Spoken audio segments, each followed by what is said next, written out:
Good morning. The hour being 9 o'clock. I'm going to call the committee to order. Recognize Senator Lang. Thank you, Senator Murphy, for allowing me to introduce my bill. We're introducing Senate Bill 119. This is a simple get government out of the way type bill. Charity operators of legitimate charities are already vetted by the Charitable Trust Division of the Attorney General's office. This reduces the regulation that would require a background check on board members at charities that participate in charitable gaming operations here in the state. It does leave it in one instance where a charity would still need to be vetted, and I'm going to use the old church bingo argument. Is that in the case where the church runs its actual own bingo, doesn't involve a bingo consultant, if they're running it themselves, they have to get a background check. But if they hire a bingo consultant running one of the commercial halls, no background check would be required. So that's simple. Get government out of the way. Thank you. Question? Thank you. I was just curious, why did we require background checks of these people in the first place? I think it was an out of abundance of caution, would be my guess. I'm not sure if anybody from lottery is here. They may be able to answer better because it was long before I was in the legislature that we passed this originally. But my understanding was just out of abundance of caution. And at this point, lotteries, this was done in conjunction with lottery. They're okay with this. They asked for it. Okay, thank you. There are 4 people signed up in favor of the bill, none opposed. Is there anyone else that wishes to speak on Senate Bill 119?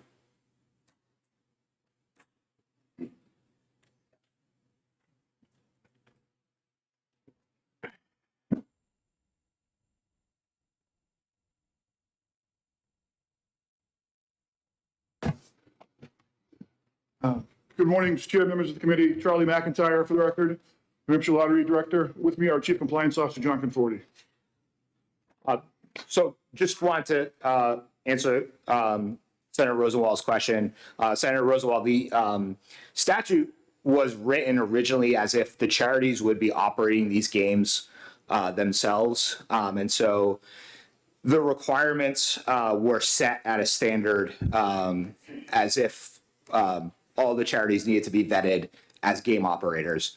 Over time, the way that this has evolved is that charities all hire professional game operators who are separately vetted, and then charities have less responsibility for the games themselves. And at this point, the legislature, in fact, doesn't even need attendance from the charity at these Games of Chance events. So at this point, that requirement of having the charity be criminally background checked is really an artifact of the past when they would have been more actively involved in operating the games themselves. Any other questions of the committee? Seeing none, thank you, sir.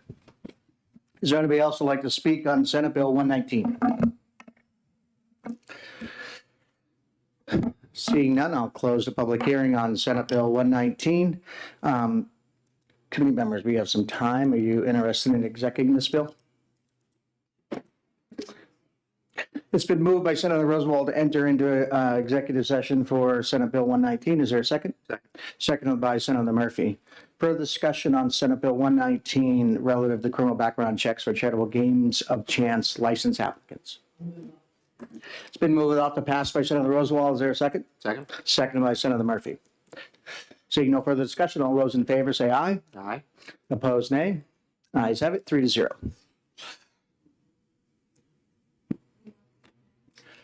Excuse me? I'll take it out. It's my bill. I just won't make anybody else do work. Entertain a motion to come out of executive session. It's moved, seconded. All those in favor, aye. Ayes have it. All right, we have a couple minutes to kill here. We got a whopping 10 minutes. We're on way ahead of time. Let's see if we have, do we have anything else to exec that we can work on?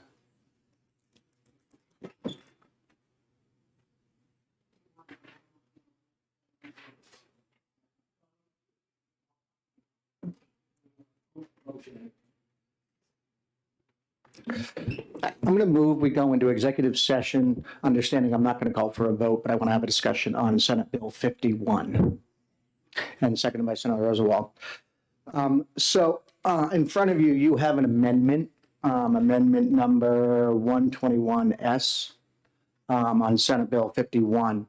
And the reason I'm not going to amend, exec this because I want to do, we have Senate Bill 90 coming up, but this amendment does the two things we talked about in, or there's one thing we talked about, and another thing I had a conversation with Senator D'Alessandro about. The first thing I did was we'll have a Senate bill coming up, number 90, which is a commission bill to have a commission on charitable gaming. That's Senator D'Alessandro's. I merged his language into mine, so we only have one commission, not two different commissions, with his consent. And then the second thing I did in this bill, in this amendment, is at Senator Rosenwald's request, we pushed out the moratorium until July 1 instead of June 1, which January 1, which was in my original bill. So I just wanted to talk, if anybody has any questions about the amendment or about the bill. I'm going to wait. We'll see. Maybe we'll exec it at the end of the day if we have more time. But I wanted to at least get the amendment introduced so we could have a conversation about it. If anybody had any comments. Seeing none, I move we go out of executive session. All those in favor say aye. Ayes have it. And we're out of executive session. We still got, took up a whole minute. So we're on recess until 9:15, and we'll take up Senate Bill 120.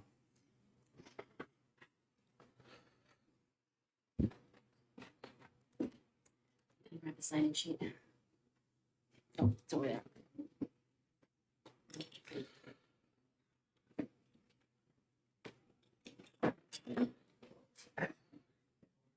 Okay.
It being 9:15, call the hearing on Senate Bill 120 to commence, and I recognize Senator Lang. Thank you, Senator Murphy. Thank you, members of the committee, for listening to my testimony. I give you Senate Bill 120 FN, which is relative to charitable gaming licensing, as well as wagers, stakes, and bonds. This bill does several things. One of the first of which it does is increase licenses from a single 1-year license to a 3-year license. They're to cut down on red tape for both lottery as well as the game operators. In doing so, we did not increase fees for the single 3-year license. We left it alone. So this is also a fee reduction for businesses as well. The second thing this bill mainly does is it increases bonding, and I'll talk about that in a second when it gets back to the wagers part. And it also increases the wagers buy-in and tournament top end, what is allowed. So this bill increases from $10 to $50 any given wager. It increases the buy-in from $150 to $250 and increases the tournament up to $2,500. One of the reasons for doing this around is, as anybody who owns a business knows, workforce is an issue nowadays. The ability for gaming operators to raise the wages of their employees is capped by the amount of money they bring in, right? They have some fixed numbers there. And so by raising the wages, we anticipate that that'll create a new gross handle for the end of the night, which allows the gaming operator to have more operating revenue to be able to increase their employees' wages. The main benefit of this is also relative to the charities. Obviously, if we increase the amount of money people can bet, and by no means this is a mandatory, so I would anticipate, just like if you go down to any casino out of the state, there are times on a Tuesday you have a $10 table, and on Saturday night it's a $50 table. And so I anticipate the charitable gaming operators will adjust based on day of night and to allow for gaming to happen. The other piece when I talked about bonding was, again, if we increase the wagers and the amount of revenue that these gaming operators take in, each operator has a bond cap that's ratioed based on the amount of money they take in that lottery does. The maximum on the cap is $500,000. This would raise that bond to $1 million. Again, that's ratioed, so smaller operators don't need to have as big of a bond, but larger operators would. And again, this is relative to the risk that the state and the charities take for the gaming operator taking in money. I'm happy to answer any questions, but I'm sure there's plenty of people from the industry that's here as well. I will tell you that if you read the fiscal note, it lays out pretty straightforward exactly everything that's happening in this bill about for each level of the organization, whether it's a gaming operator or a primary gaming operator. There is one amendment to the bill. It's a one-line amendment in the bill on the last page, on page 9, lines 16 and 17, talk about the HHR moratorium. I'm pulling that out of the bill because we're going to deal with all of that in one place rather than have 3 different bills or 3 different moratorium languages in it. So happy to answer any questions. Questions, Senator Lang? Seeing none. Finished. Thank you. Chair recognizes Mr. Rick Newman.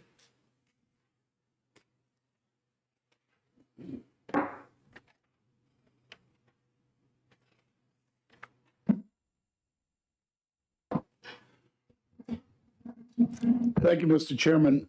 My name is Rick Newman, represent the New Hampshire Charitable Gaming Operators Association, and we are here today in support of Senate Bill 120. As Senator Lang said, the bill does a number of different things that, in my view, most of them are housekeeping. I'd like to just address 2 or 3. First, you have, as Senator Lang said, he's going to propose an amendment removing Section 17. We support that because I think you're dealing with that issue, and it appears you will in Senate Bill 51. But I would also suggest if you would consider a further amendment on the effective date. The effective date is January 1 of 24. If this bill passes, obviously we would like to be able to use the higher wager in amounts sooner than that, so we'd ask that you consider making that upon passage. We certainly do support the proposed increased wager, and particularly the tournament buy-in amounts. I would point out to the committee that the tournament buy-in amounts were established in 2006 in House Bill 1744, and they have not been increased since. Poker is a very popular game. It is a game that people will travel to participate in, and in New England area, we compete with Foxwoods and Mohegan Sun and Encore and others who are able to offer larger buy-in tournaments, which attract players and therefore creates a competition for our rooms that we were not able to compete with. So we would certainly support that. I would also like to say that the 3-year, we appreciate very much the idea of going to a 3-year license. It is, I don't know how much you folks know about it, but like a secondary operator is basically a dealer, and every single year they have to get fingerprinted, criminal background check. It is cumbersome, it does take time, and we would certainly support going to a 3-year license. The bill does provide that each year those people, everyone has to file a form with the commission saying if anything has changed or anything like that, so the commission is able to keep up to date with any changes that might have occurred. I think with that, I'll end my testimony. We appreciate Senator Lang's sponsorship and certainly support the bill. Thank you. Questions for Mr. Newman? Seeing none, thank you, Mr. Thank you, Newman. Mr. Chairman. Is there anybody else who'd like to speak on Senate Bill 120? Seeing none, I'll close the hearing on Senate Bill 120. And again, we're ahead of schedule. Would the members like to go into executive session to discuss this bill? I'm not sure where everybody stands on it, so we can see if there's an agreement for passage or if not. So I'll motion we go into executive session on Senate Bill 120. Second by Senator Murphy.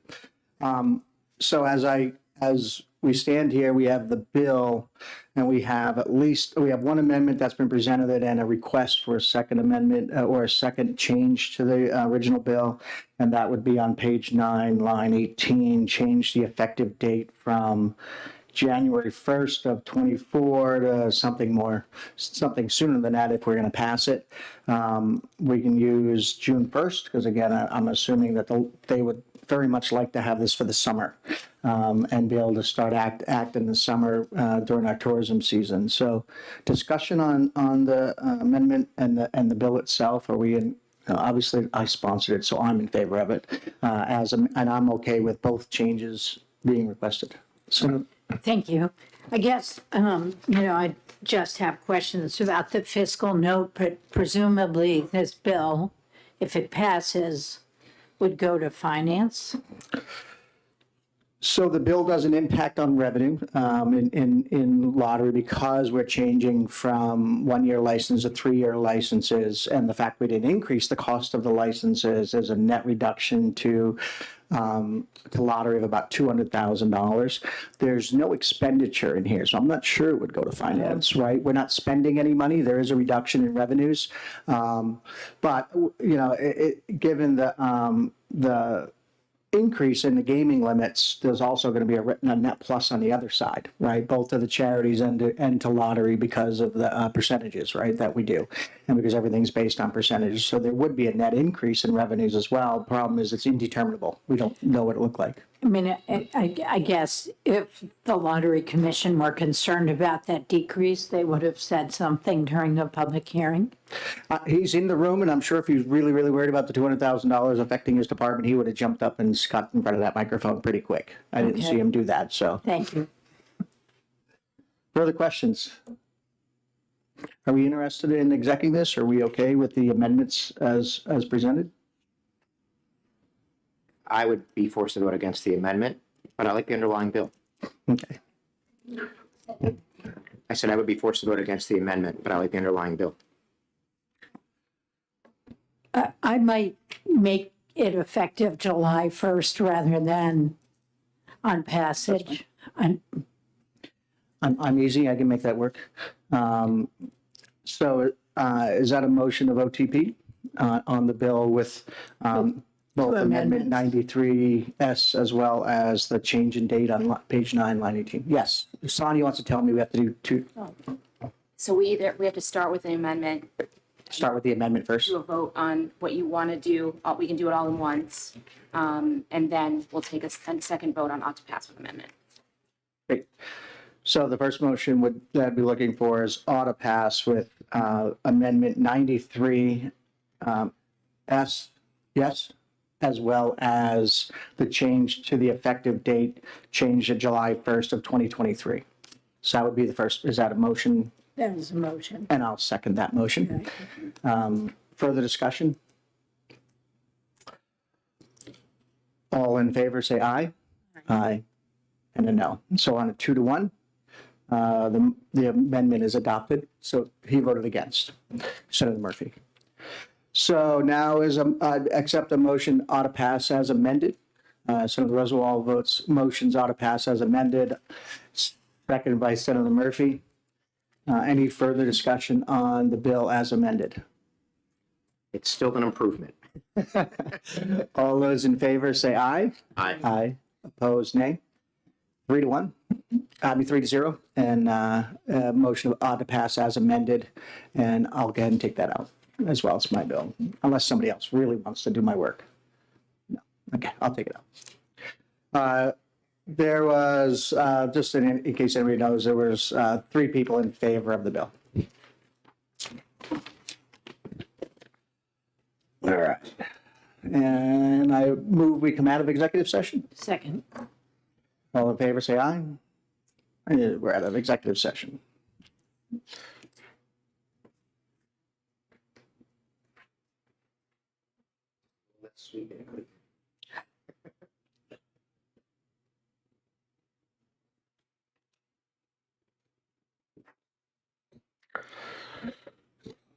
And Senator Shardy is next.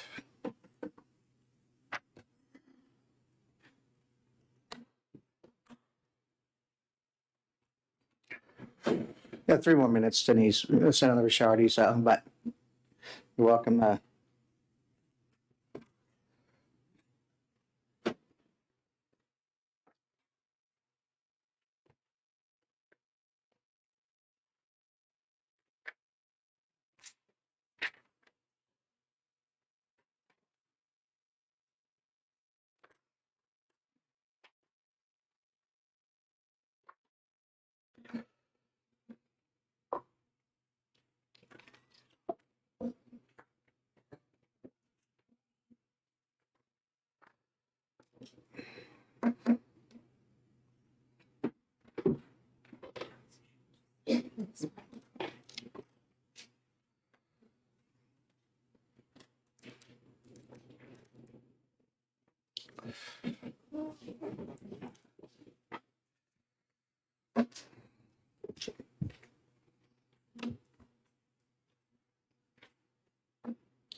We have 2 minutes left. If you were a wrestler, you know how long 2 minutes really is if you've ever wrestled in high school or college.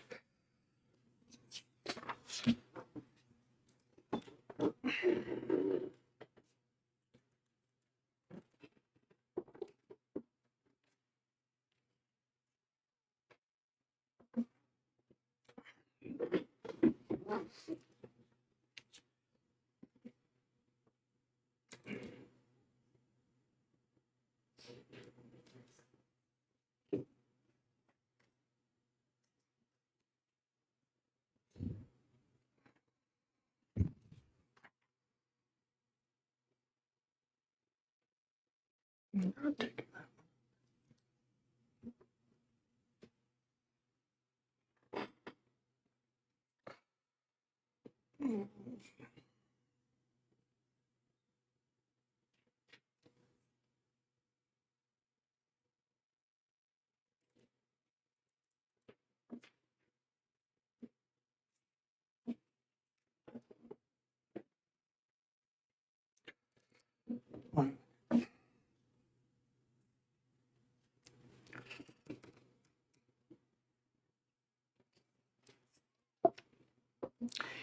It being 9:30, I'll open up the public hearing on Senate Bill 112FN relative to parimutuel pools and historic horse racing, and recognize Senator Denise Ricciardi, the prime sponsor.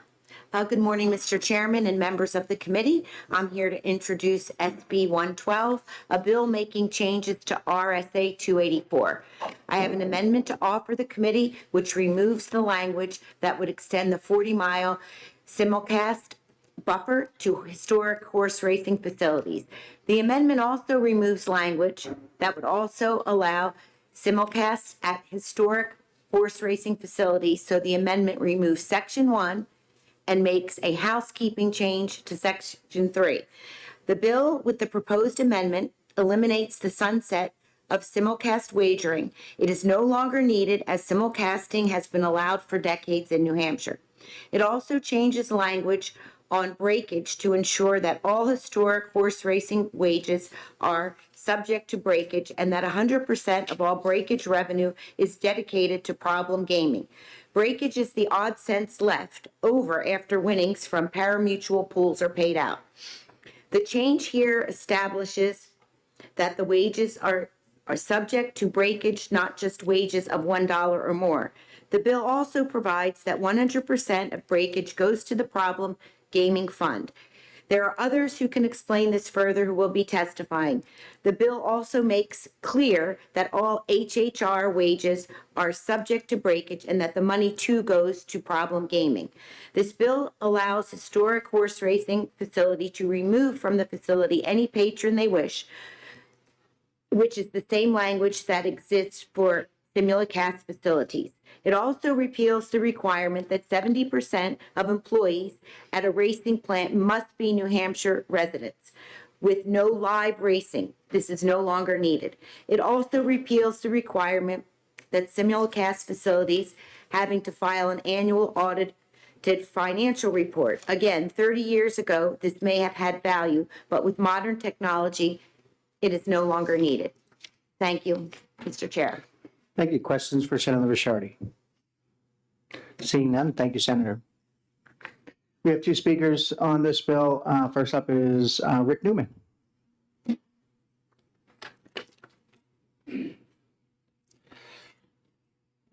you, Mr. Chairman. Rick Newman, representing New Hampshire Charitable Gaming Operators Association.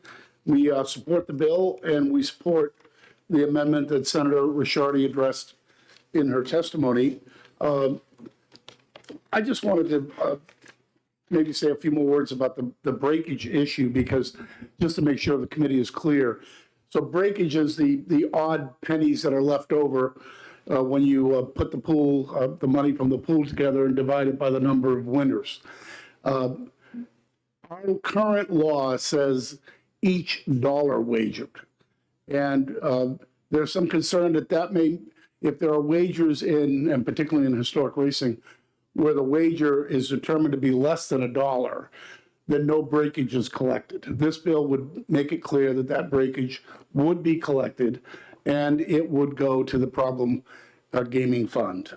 So I would urge your support for the bill with the proposed amendment that Senator Ricciardi addressed. Thank you. Questions from Mr. Newman and Senator Rosenwald? Thank you. Thank you, Rick. Just a question about the amendment which removes the simulcast portion. On page 3 of the bill, line 9 also talks about simulcast racing where there's historic horse racing. Do we need to remove that language too? I think the amendment does that. Oh, it does. Yes, the amendment removes that. And so therefore, simulcast, if you adopt the amendment, simulcast wagering would not be allowed at historic horse racing facilities. It would simply stay under, which, as it is under the current law, which, just for the committee's information, currently the statute says anybody with live racing can have simulcast, and there are 2 locations that can have it without live racing. That is the Brook in Seabrook and Belmont, the facility in Belmont, they're grandfathered in. Could I follow up, please? Follow up. I'm sorry, talk to me like I'm stupid. Where in the amendment does it remove that line item. Well, the amendment replaces section 3 of the bill. So the line at which historic horse racing is authorized would no longer be in the bill. I'm sorry, Mr. Chairman, I don't see the amendment replacing section. I'm with you. I don't see It it either. replaces section 2. I'm sorry, I don't have the amendment in front of me, but I did see it, and my understanding, if it is replacing what is currently in the bill with just the one line that eliminates the sunsetting of simulcasting. So I'm confident it does, in fact, do what we think it does. If you give me a minute. Thank you, Okay. thank you. I don't see that. I'm sorry, so it's section 2. So the new section 2 is only the one sentence that is eliminating the words during the calendar years 1941 to 2029. There's no further, so those words that would have allowed it at historic horse racing are no longer in the bill. Because only section 2A is. Correct. Got it. Thank you. Sorry for the confusion. Sorry, it's me. Senator Murphy. Thank you. Mr. Newman, what I see is a bill that reduces regulations. It's going to cost your facilities or the facilities you represent about $70,000 in breakage. You think that's a plus on balance for you? Yes, because it will go to problem gaming, as was originally promised when historic racing was passed. Thank you. Further questions for Mr. Newman?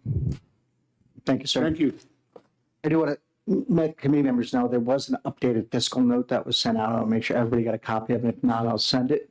The fiscal note shows that in '24, there'll be a general fund decrease of about $70,000, but there'll be a lottery increase of about $212,000 due to this change. And then in '25, that number is still $70,000 decrease to the general fund with a $355,000 increase in lottery. And it goes to 373 in the following year. So there's an increased revenue over time with this bill as amended. All right, Executive Director McIntyre is our last speaker on this bill.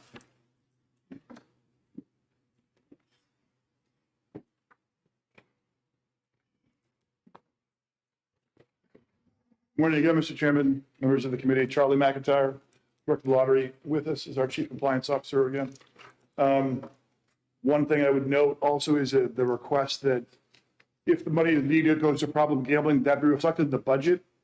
Prior years, there have been laws passed that say money goes to problem gambling, but it did not reflect in the budget. And so the Council for Problem Gambling can't spend it if it doesn't.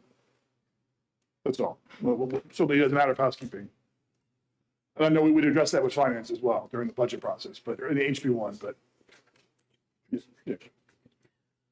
Mr. Chair, again, John Conforti, Chief Compliance Officer. Just one other thing that we want to bring to your attention is that the change of the definition of breakage could have unintended consequences with regard to historic horse racing. Can you tell us where on the bill you are so everyone can follow along on their I books? am on section 4, line 28. And that is the strikeout of based on each dollar wagered, and changing that to having the breakage be of each wager. And again, we're not expressing a position on this. We just want to give you the information that the historic horse racing terminals have been programmed based on the existing language. And so breakage is set at that definition right now. So if the legislature does make changes to that, that would have a consequence on historic horse racing. The terminal providers or the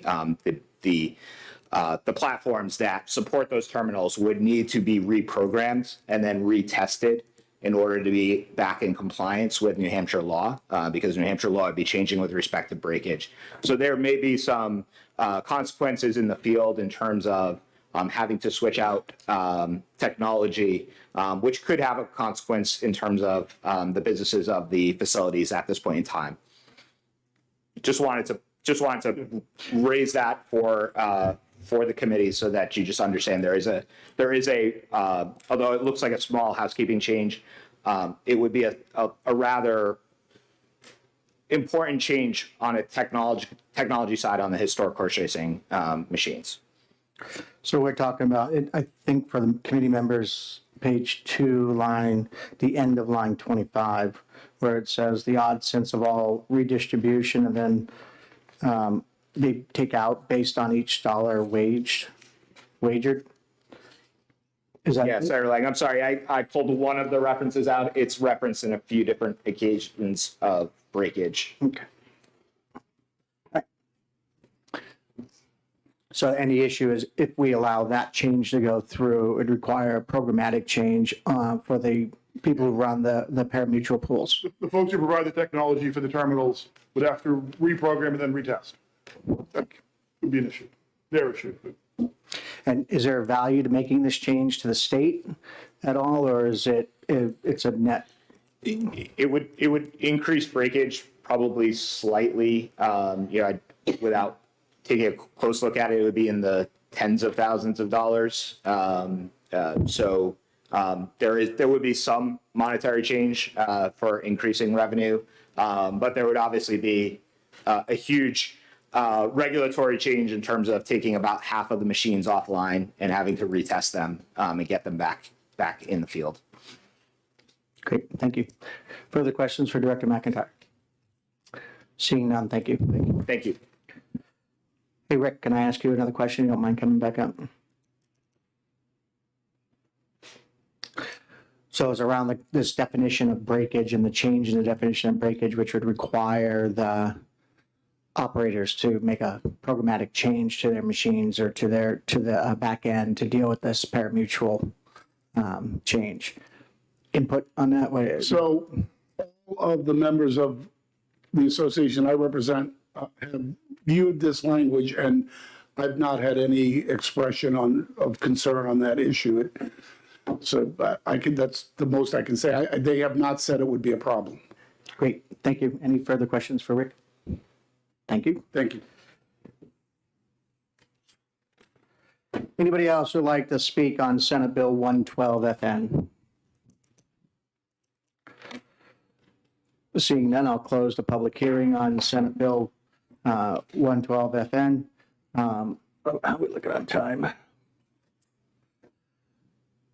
I'm going to move, we just go into executive session, have a discussion on this bill. Is there a second? Second by Senator Murphy. So it sounds like the gaming operators are okay with this change. The only issue seems to be this breakage language. And they're okay with they have to reprogram the devices. Lottery seems to be okay with the language. Is there a? I mean, if it's not going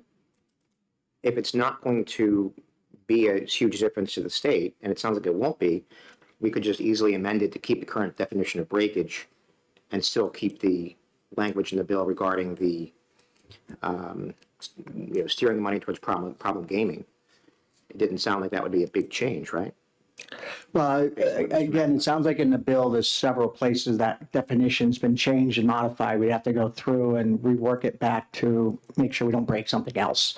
I guess the question for me is if the industry is willing to accept it, and that's what they want after reviewing the bill, and do we really want to oppose the industry and what they want? I am willing to support the bill in either case. Okay. I'm looking just to save the industry the cost of reprogramming their machines, which may not have occurred to them at this point because it didn't occur to me until the gentleman from the lottery sat there and said it. So, Senator Rosenwald, any comment? I kind of like the breakage language because it seems like a way to get more money to treat problem gamblers. So I was comfortable with the breakage language as presented in the original bill. right. So I'm going to make a motion, we adopt amendment number 136S on Senate Bill 112. This is Senator Bishardi's amendment to her bill. It's been moved and seconded to adopt amendment number 136S. Any further discussion? Seeing none, all those in favor say aye. Aye. All those opposed, nay. 3-0. I move OTPA on Senate Bill 112 as amended. And seconded by Senator Rosenwald. Any further discussion? All those in favor say aye. Aye. Opposed, nay. 3-0. Anybody, Senator Rosenwald, would you be interested in taking this one out? Senator Rosenwald will take it out. And with that, we're right on time for the next one. I move we come out of executive session. So moved. All those in favor say aye. And we're out of executive session. Oh, do we? We give it longer? Oh, 10 o'clock. Yeah. Okay. Too efficient.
executive session on Senate Bill 19. So moved. Been moved by Senator Murphy, seconded by Senator Rosenwald to go into executive session on Senate Bill 19. Senate Bill 19 is the relative to bingo dates. This increases bingo dates from 10 to 16 days, I believe it was. Yeah, 16 days. Is there a motion? It's been moved by Senator Rosenwald for auto pass on Senate Bill 19. Is there a second? Second. Second by Senator Murphy. Is there any further discussion on Senate Bill 19? Hearing none, all in favor of auto pass, signify by saying aye. Aye. Opposed, nay. Ayes have it, 3-0.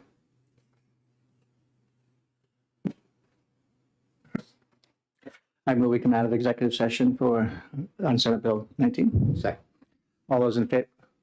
Oh, I'm sorry, Senator Rosenwald, take that out. At some point, I will actually take a bill out on the floor.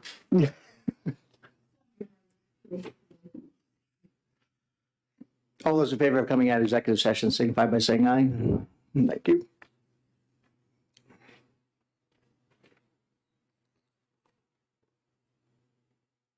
So what we're about to do. Oh, that's my note.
Hearing on Senate Bill 90-A.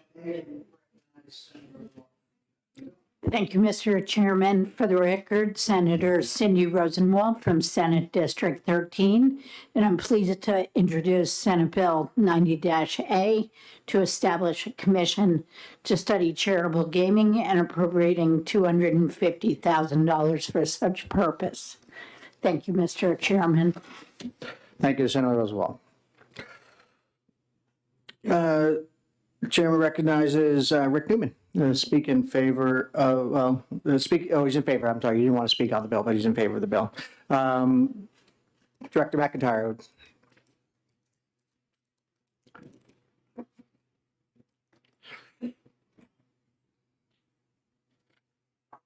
Good morning again, Mr. Chairman, members of the committee, Charlie McIntyre, Lottery Director. Just two matters of housekeeping for the bill itself. One is it calls for the Lottery Commissioner. I answer to a commission, so there are three of them. And my title is Executive Director, so whoever you folks want to be on the commission, so the commission, we should be the right title, that's all. And then second, they're $250,000, just to make sure, again, once in, that it's in the budget, because 7 years ago, we had to fund a study committee from our existing budget, but there was no appropriation additionally for the study. So if you do that again, if you would be mindful of appropriating it into the budget as well, so that I don't have to cut funding for something else, that's all. Thank you, Mr. Chairman. Mr. McIntyre, I've got no issue studying charitable gaming, but there's one line in here that I have to ask a question about. Whether the state should implement a limit on the number of charitable gaming locations, line 17. Can you give an opinion about limiting the number of charitable locations, or is there a point to doing so potentially? I'll say candidly, Senator, I tend to be a free market guy, like in the sense of our existing other lottery facilities, we don't limit them other than artificially, like Keno's limited artificially by a town vote. But in terms of lottery itself, every store that's open and that qualifies and wants to apply sells lottery. And I think that is good for the market. So I tend to sort of not like to limit. I think the market should decide at some level. I'm sorry, so Director McIntyre, so on line, you're talking about on line 9 on the first page of the bill where it says the Lottery Commissioner, just change that to the Lottery Director? Thank you. Once again, the $23,000 are really important to us. It's just, turns out budget, we make a lot of money, but our budget's not that big, so.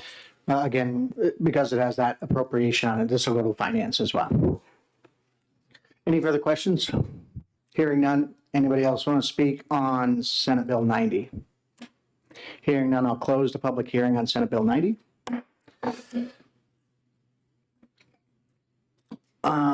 I'd like to go into executive session on Senate Bill 91. So I move executive session on Senate Bill 91. Second. And it's been seconded by Senator Murphy. So Senate Bill 91 is the piece that does two things. I had established a study commission in that bill, and we extended a moratorium that would allow the study commission time to look at the language of that bill. There's an amendment that's being that I put forward in conversation with Senator D'Alessandro. We merged basically Senate Bill 51 and Senate Bill 90. So the things he wanted to do in his commission, I've moved into my commission, as well as the historic horse racing conversation on my commission. So we don't have two separate commissions running at the same time.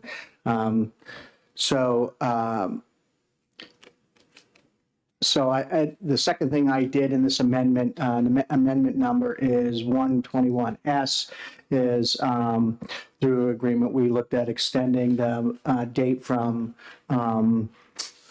to July 1 of 2026 instead of January 1 of 2026 on line 12 of the amendment, page 2. And that was with Senator Rosenwald. We had that conversation during the bill hearing, and that seemed to be a consensus of everybody, was to move it out to align with the fiscal year rather than mid-fiscal year. So that being said. Thank you, Mr. Chair. I wonder if we want to talk about the 3 members of the Senate. That's a lot of senators.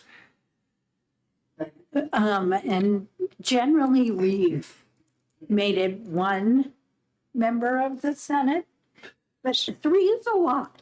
So I'll tell you why that was done, is that somewhere inadvertently last year, we passed a law that says that in study commissions, you have to have a majority of legislative members. So if we want to cut the legislative members down in this commission, we have to cut the number of civilians down in this position to match. So, I'm more than happy to remove 2 members of the Senate, but we got to find which 2 members of the public that we want to dump as well. Or we could add to the members of the House. Yes, we could add more members of the House. Or, Mr. Chairman, we could use this bill as an opportunity to correct the problem. Or we could recognize that one legislature can't tie the hands of the other and that this law would simply override the other one.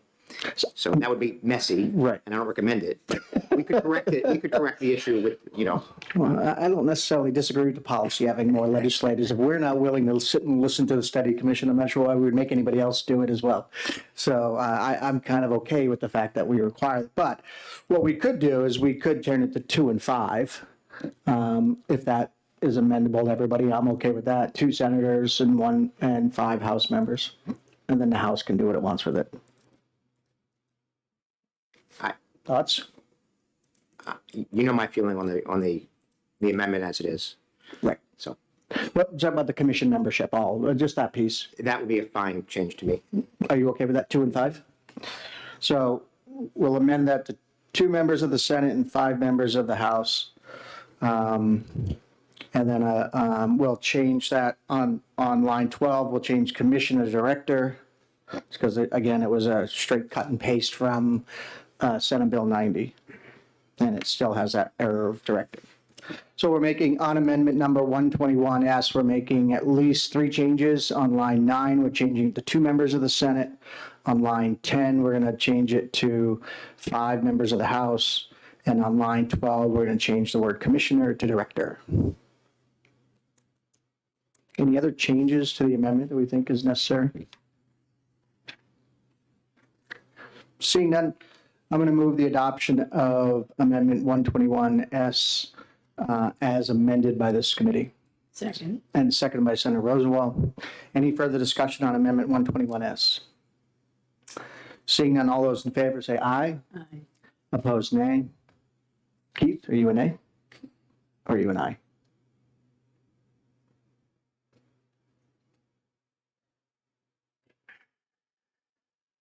Nay. So it's 2 to 1. The amendment is adopted. I would move adoption of OTPA on Senate Bill 51. Second. It's been moved and seconded. Further discussion? All those in favor say aye. Aye. Opposed, nay. Nay. On the 2 to 1, the OTPA is adopted.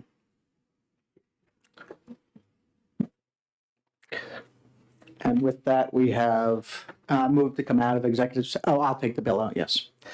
On what? Oh, sure. Let me get out of executive session on this. I guess we can stay in executive session. So as we're in executive session, what do we want to do about Senate Bill 90 now that we've merged it into Senate Bill 51? I would move ITL. It's been moved ITL by Senator Rosenwald. Is there a second? Second. Second by Senator Murphy. Any further discussion? Hearing none, the motion is ITL on Senate Bill 90. All those in favor say aye. Aye. Opposed, nay. 3-0. Keith, you want to take that one out? You were just begging for one. I'm happy to take it up, Mr. Chairman. Senator Murphy will take out Senate Bill 90. And with that, I move we come out of executive session. Second. All those in favor say aye. And I apologize, people, my scheduling is really off. We have 20-minute recess if you want to get a cup of coffee or do something. The next bill starts at 10:30.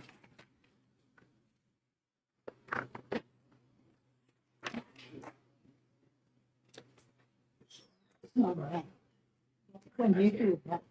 What's that? Because we merged it completely into 51. Yeah, it's redundant. Really no reason for it. Oh, okay, but you're right. So, Redundant bill because language merge into something.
The hour being 10:30, I call the hearing on Senate Bill 104 to commence and recognize the prime sponsor, Senator Lang.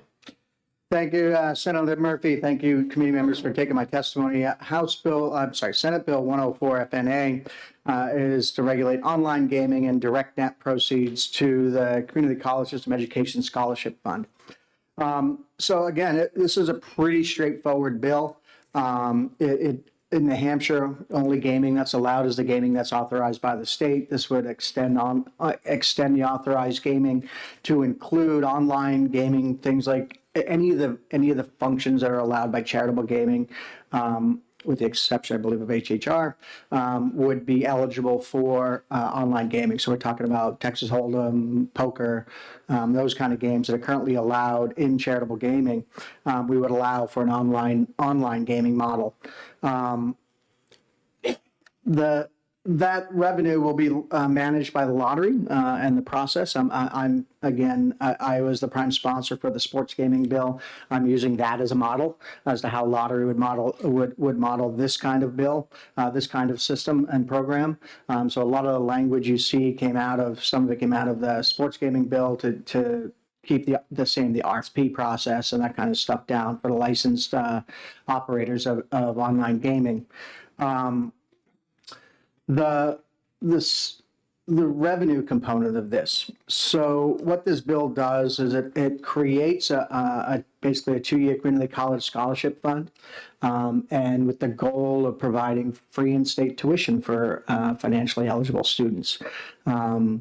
As you know, New Hampshire has a workforce issue. The reason this bill is earmarked towards our community college system is things like HVAC, electricians, plumbers, dental hygienists, radiology technicians, RNs out of the community college system. By providing this path at no cost to students, that we can quickly get a skilled workforce into New Hampshire that works. The secondary benefit of this is that if a student chooses to go to UNH, they will be able to take advantage of the 2+2 program, right? 2 years in community college system, moving on to 2 years in the UNH system, except they would enter the UNH system as a junior with no debt, no student debt whatsoever. So the estimated revenue in my discussions with lottery was somewhere in the first year, that low end was $17 million is the anticipated revenue for this. Again, the scholarship fund would be under the control of the community college system, and they would use the metrics that we define to who is eligible, and then they would administer the paying out of that. I will say there's an amendment that's presented to you, and the reason for this amendment was strictly a cut and paste problem. When I originally sent the language to OLS, they were writing it and they missed like 2 pages or whatever it is, 2 pages of text that they never got into the LSR, and I didn't catch it till later. So the amendment does that. I will also say that in my conversations, and you'll hear from the community college system that's here, in my conversations with the community college system, I'm going to be looking to expand eligibility in this program. This is a means-tested program, and one of the things that I didn't include was books and fees, and so you could have a $500 lab fee and a $100 book, and if you're a person who meets the means testing, that may be a big hurdle, even if tuition is paid for a given class. So I will be writing an amendment to this bill to include things like books and fees, so that again, a means-tested eligible student will be able to attend the community college system for free. I'm happy to take any questions, but there are a whole lot of people, both from the industry as well as from the community college system, that can answer probably a lot of those questions better than I can. Questions to the sponsor? Senator Thank Rosenwald. you. Thank you for bringing us this bill. This has got an A on it, but I can't find the appropriation in the bill. There was no appropriation unless they're considering the fact that the revenue that's going to move from lottery to the community college system would be an appropriation for the scholarship fund. So if I had to guess, there is no dollar appropriation in here, other than the fact that all revenue will be designated to the community college system, so. Okay, thanks. Haven't seen any further questions. Thank you, Senator Lang. Chair calls Senator Waters.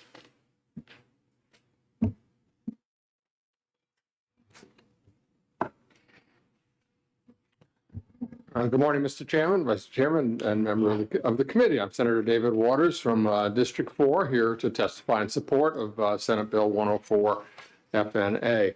I think I actually will start with the gaming part. I think that this is a very creative identification of a potential growth area in online gaming wagering.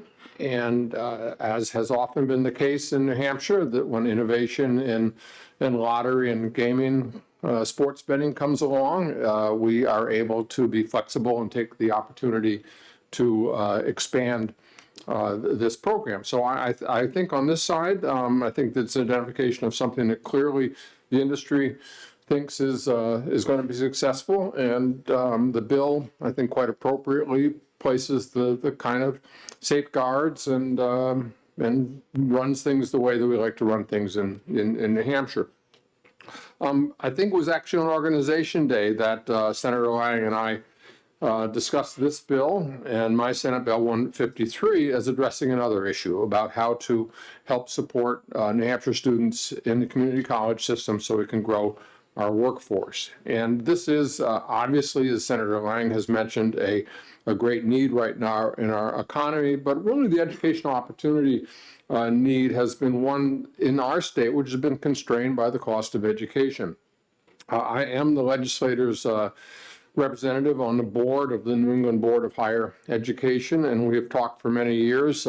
Chancellor Rubenstein is also on that group about the issues that are facing community colleges across the New England states. And the New England Board of Higher Education is particularly focused on these issues of access. How is it that students can gain access to the education, and not just the 18-year-olds, but other people who have been in the workforce and need to develop their education, get a degree, so they can upscale upskill and perhaps find better and more remunerative employment.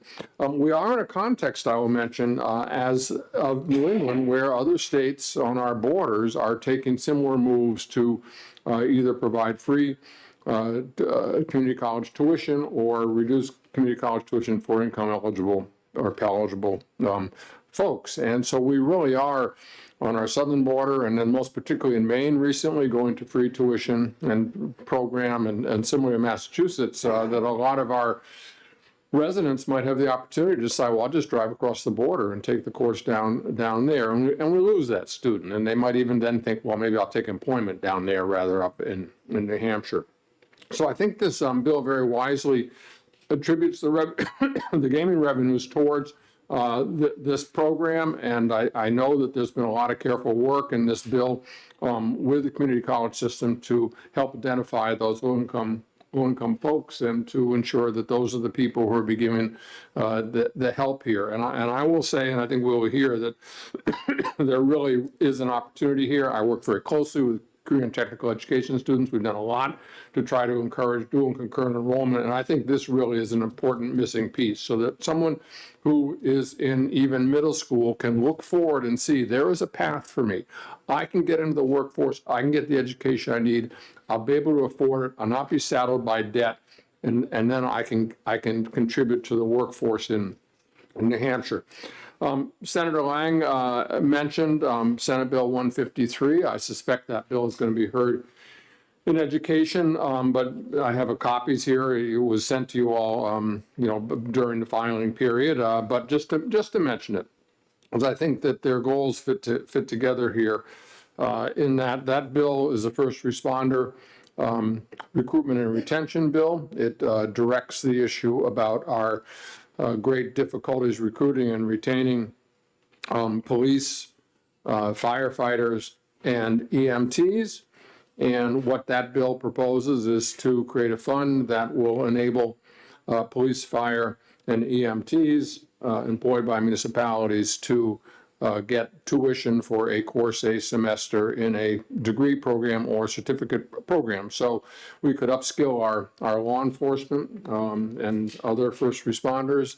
And we also, I think, could have this being an incentive so that we can keep the people in New Hampshire and help recruit them as well. Now, in the conversation with Senator Lang, it seems that both these bills are directed towards providing more opportunity in the community college system for the New Hampshire workforce, and that there certainly, as separate bills, would be a way to designate some of the funding from Senate Bill 104 as contributing to the fund that's established in Senate Bill 153, or the two could just be combined. Procedurally, perhaps we'll let the 153 go through education. This will come through here. Maybe then they'll both go to finance. And I suspect they're going to both end up in the budget anyways. But, these are things that perhaps could be worked on. And I thought I'd mention them because I think that in some ways, even back to Organization Day, I think we recognize that there's some synergy here. So thank you, Mr. Chairman, members of the committee, and glad to answer any questions. Thank you, Senator Waters. Any questions for Senator Waters? Seeing none, thank you very much for your support. Next up is Rebecca London from DraftKings in support of the bill.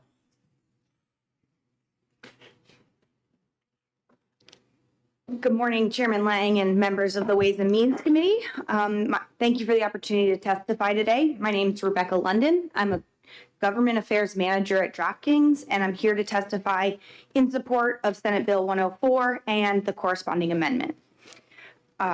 Many of you are probably aware and familiar with our fantasy sports and sports betting products. We are headquartered in Boston, and we now have an office here in Nashua, here in this state in Nashua. And we also have a DraftKings casino product available in 5 states. We take pride in our partnership with the New Hampshire Lottery as an authorized agent of online and retail sports betting. Online gaming, such as that is contemplated in SB 104, offers the state an opportunity to capitalize on a new form of revenue, providing citizens with new forms of entertainment without having to raise taxes. Some examples in legal jurisdictions include Connecticut, a state roughly twice the size of New Hampshire, generated more than $36 million in taxes in 2022 through November. Michigan has seen that online gaming produce nearly 20 times the revenue of online sports betting. And with important priorities like expanding education access, legalization of online gaming creates an opportunity to open new doors and fund those priorities. Importantly, we've seen that legalization of online gaming does not cannibalize other forms of legal gaming. New Jersey, one of the most mature and robust gaming states in the country, has seen continued growth across all gaming sectors, including lottery, land-based gaming, sports betting, and online gaming since 2018, with 2022 on pace to be the highest revenue figure in years. What we see are those who are most likely to participate in online gaming are not doing so at the expense of the existing markets. In fact, the American Gaming Association estimates there is as much as $338 billion in money illegally wagered each year. Much like the successful sports wagering market in the Granite State, legalizing online gaming creates a market with a known product where consumers are guaranteed the protections they don't receive in the illegal market. And to that point, companies like DraftKings take responsible gaming and consumer protections very seriously. We take the time to educate our customers on the tools available to them, like time and deposit limits, cool-off periods, and resources to continue to use our products as an entertainment within their personal limits. We fund responsible gaming initiatives and research, collaborate with stakeholders, and work to better understand our players while training our employees to understand the signs of problem gaming. New Hampshire has an opportunity to continue to lead by legalizing online gaming. It provides entertainment for your citizens and creates a new stream of revenue that will open doors for important priorities. Thank you again for your time this morning, and I look forward to answering any questions you may have. Thank you, Representative Rosewall. Thank you. Thank you for being here. Does your company or your industry have information you could share with us on how rates of problem gambling from online platforms differ from land-based gambling? Sure, yeah, I can look into seeing if we have specific information on that, but I would say that, as I mentioned in my testimony, an area where online gaming has an additional benefit where we, in addition to the Know Your Customer, tools that we use to verify that an individual is who they say they are, we have a peek into their data on how they're using our product, and we know exactly who is placing wagers, when they're placing them, how much they're placing them for. So we have this tools to really keep an eye on their proclivities, which isn't necessarily true in the traditional gaming sense, where individuals move throughout the gaming floor. Thank you for trying to get us the information I asked for.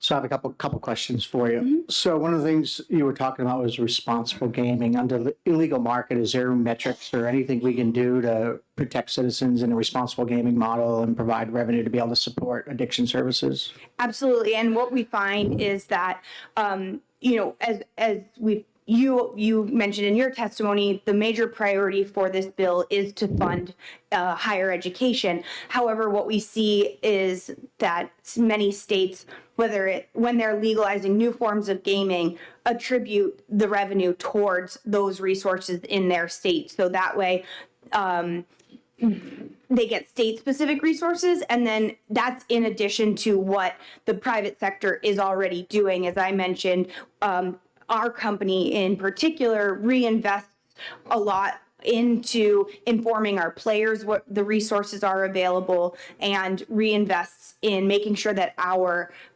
employees are able to get that information to individuals. And importantly, I think, what we focus on is responsible gaming. So that way, folks are given the tools to use this truly as entertainment and to stay within what's most comfortable for them, and that these tools are available for everyone, even before what may be considered a problem gaming issue. It's responsible gaming. You're doing it within what makes sense for you and for your priorities. Thank you. Another question, follow-up question. So one of the things you mentioned was consumer protections. As I understand it now, so if I go to an offshore online gaming location, I bet, and that gaming location chooses not to pay me. I enter in a Texas Hold'em tournament, I win, $200,000, and then I go, great, I want my check, and they go, yeah, thanks, we're not going to pay you. Are there anything a citizen can do in New Hampshire, given that it's an illegal activity? Realistically, no. What we see is, New Hampshire law enforcement also doesn't have jurisdiction in whichever illegal country that poker site, from your example, would be set up in. So even if someone were to go to New Hampshire law enforcement and say, I got swindled for all this money doing something illegally, which one would require them to admit they'd done something illegal, but then also if law enforcement were to overlook that, they still don't have the teeth to go after those illegal operators. And so by legalizing it, I referenced our relationship with the lottery earlier. We have that regulator who ensures that we have the funds to pay our customers and that those mechanisms are in place. So that way, citizens of your state are guaranteed their payouts. Thank you. Any further questions? Thank you very much for your testimony. Thank you again. Have a great day. Next up is Dr. Mark Rubenstein from the Community College System of New Hampshire.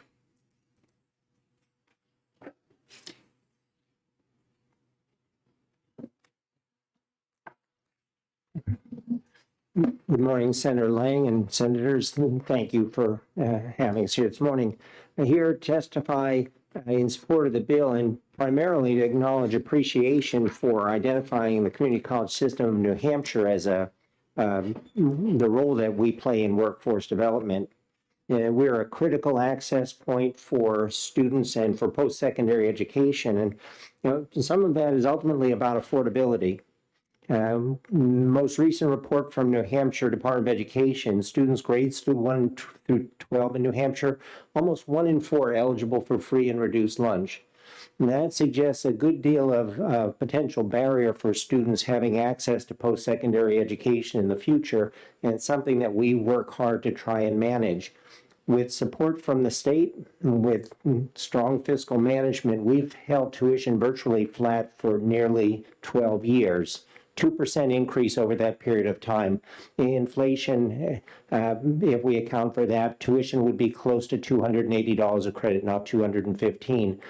We've put a lot of pressure on ourselves to do that, and we had a lot of appreciation for the state for doing that, to sustain as much affordability as we can in a state that has historically presented challenges for access for our students. But cost is still a barrier. And we hope that that can change and that this bill can make a significant contribution to that change. Surrounding states, whether it's Vermont, Maine, or Massachusetts, all of them are now joining roughly 30 states across the country that have introduced a concept of free college for their residents. Free is a little bit misleading. It still costs, but what it really means is holding the cost to a level that a federal Pell Grant can cover.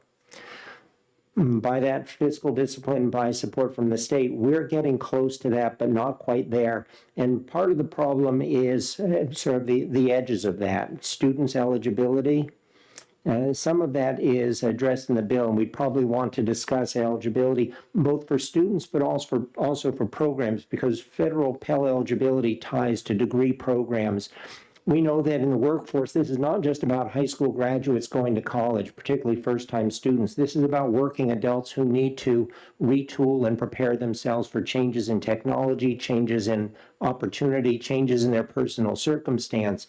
So the opportunity for resources flowing from this bill to support the kinds of programs, short-term certificates, workforce-focused opportunities that fall outside of federal Pell guidelines, but create the possibility. Again, students only graduate high school once, but college and post-secondary education is no longer going to be 2 or 4 years after high school. It's going to be the next 40 or 50 years of a person's working life, preparing themselves for changes and adapting to the opportunities and the circumstances they have. So the flexibility potentially available through funding from this bill as a supplement to what the state invests in us has the potential to redesign, reframe the workforce opportunities throughout New Hampshire. And for those reasons, we're supportive of this bill. Thank you, Dr. Rubenstein. Any questions for Dr. Rubenstein? Dr. Rubenstein, when it talk about workforce, and so I know you were talking about some of the certificate programs, right? So not just an associate's degree, but a certificate program in 4 or 5 classes. What do you do in the area of trades, right? So what does the community college system have in availability relative to trades? Manchester Community College offers an HVAC program. 3 of our colleges, Great Bay, Manchester, and White Mountains, offer welding programs. We have programs in automotive technology at 5 of our colleges. So those are the principal areas. Part of this also is identifying what needs are currently unmet that are complementary to our mission. One of the things that we do well is we innovate. And if there's a need that's not currently filled, opportunity for us to be a partner with that. We also have benefited from becoming a hub for apprenticeships, which opens up opportunities for a myriad of trades. Thank you. Also, can you also explain to me relative to the entry-level healthcare positions, right? So, and what you're doing, because the healthcare obviously is we are seeing a dramatic change in what healthcare looks like coming out of the pandemic and availability for nurses and people working in the healthcare field. Community College System of New Hampshire offers about 200 different degree and certificate programs, and about 30 of them are in healthcare-related fields. In a typical year, we'll prepare about 240 registered nurses Most recently, with an investment from the state, we've reintroduced an LPN program. Last year, we conferred 37 degrees for LPNs. This year, we're on track for closer to 60. In 2 years from now, expanding that program to 5 locations around the state, we'll be preparing roughly 100 LPNs each year, roughly half of the need that the state has, in addition to those 240 nurses each year. But we have programs in medical assisting, phlebotomy, dental assisting and dental hygiene, radiation therapy, radiation technology. You can go across the spectrum of frontline healthcare occupations, and we are delivering those programs throughout New Hampshire. Great, thank you. Any further questions for Dr. Rubenstein? Seeing none, thank you, Doctor. Thank you, sir. Is there anybody else who'd like to testify on Senate Bill 104 FNA? Recognize Honorable Senator Peter Bragdon. Still honorable, thank you.